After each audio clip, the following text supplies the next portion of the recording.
ლელიანის სათემო რადიოს ეთერში გთავაზობთ ქალთა საკითხებზე შექმნილ რადიო პიესას „თეთრი კარავი“. პიესა შედგება 14 ეპიზოდისგან, რომლის მოსმენაც შესაძლებელია ლაივ რეჟიმში 4 შაბათს და შაბათს შუადღის 3 საათზე. რადიო პიესა შეიქმნა პროფესიონალი სცენარისტების მიერ პროექტის ფარგლებში „მისი ხმა“.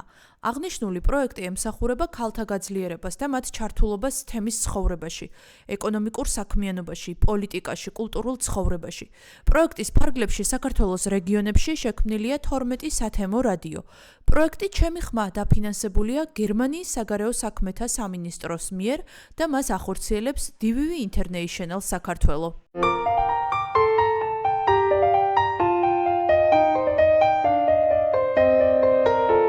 მოგესალმებით ძვირფასო მსმენელებო. მე ვარ ბატონი დიმიტრი, კატოს ბაბუა და ეთერშია თეთრი კარავი.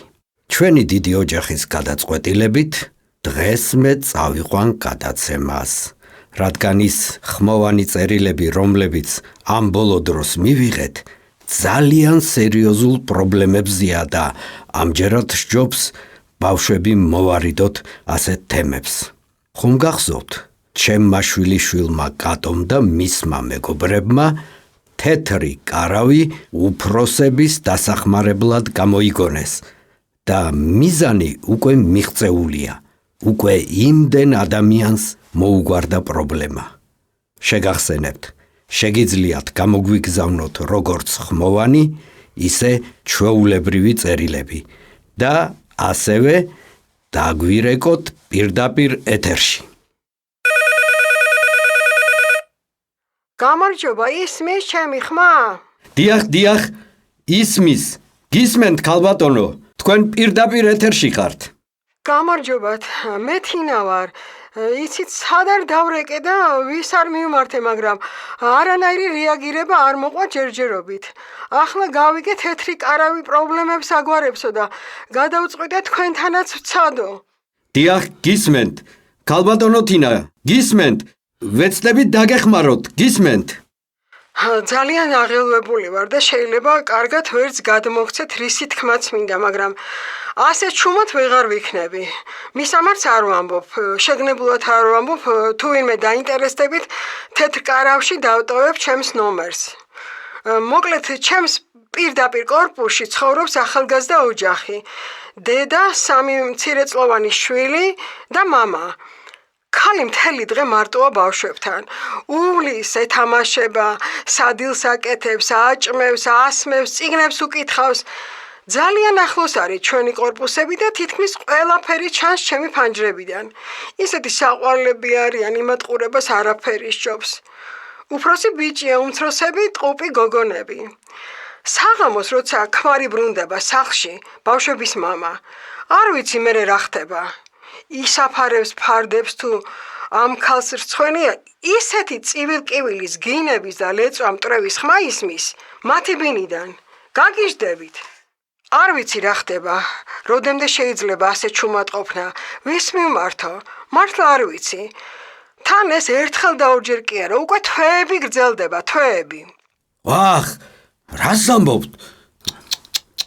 კარგი ქალბატონო თინა, დაგვიტოვეთ თქვენი კოორდინატები და ვეცდებით დაგეხმაროთ. გისმენთ, თქვენ პირდაპირ ეთერში ხართ. გამარჯობა. ახლა სრულიად შემთხვევით მოვისმინე საშინელი ამბავი. მე გახლავართ მაია, პროფესიით იურისტი, ქალთა უფლებადამცველი.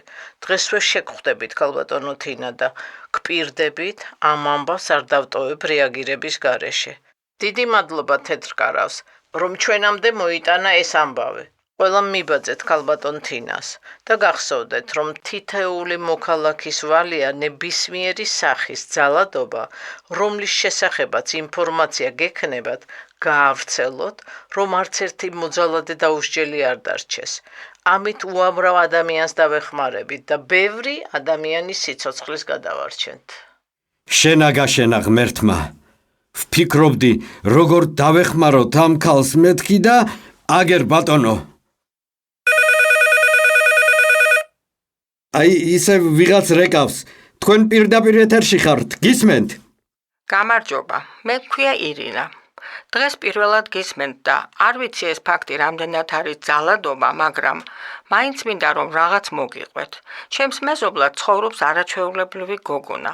არც იმის და არც ჩემს სახელს არ ვამბობ. რა ვიცი, მაინც მეშინია უფრო მეტი პრობლემები არ შევუქმნა. მხოლოდ იმას ვიტყვი, რომ ერთი პატარა ლამაზი სოფლიდან გიკავშირდებით. ზუსტ მის ამაც კი თეთრ კარავში დავტოვებ. მოკლედ, ამ ჩემმა მეზობელმა გოგონამ წელს დაამთავრა სკოლა და უმაღლესში აპირებდა სწავლის გაგრძელებას, მაგრამ მშობლების გადაწყვეტილებით ათხოვებენ. წარმოგიდგენიათ, ყოველდღე ვხედავ, როგორი მოწყენილი და დათრგუნული დადის. მეზობლებდანაც აუგზალეს ურთიერთობა და სკოლის ბანკეტზეც კი არ გაუშვეს. ეტყობა იმის შიშით, რომ მასზე ვინმე გავლენა არ მოახდინოს. გუშინ ვნახე, რომ Facebook-იც კი გაუუქმებია და გადავწყვიტე დავეხმარო. აქ მეც ვერ ვიტყვი. უფრო მეტ ინფორმაციას და ჩემს საკონტაქტო ნომერს თქვენს მისამართზე გამოვაგზავნი. იქნების ქალბატონიც მაია ქვია, ხო? ქალთა უფლებების დამცველი, დაგვეხმაროს, მაგიტომ უფრო დავრეკე. დიახ, ქალბატონო მაია, ისევ გესმით? იქნებ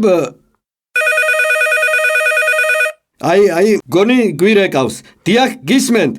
ქალბატონო მაია, თქვენ ხართ? დიახ, მე გახლავართ, გისმენდით და დღეიდან თქვენი აქტიური მსმენელი ვიქნები.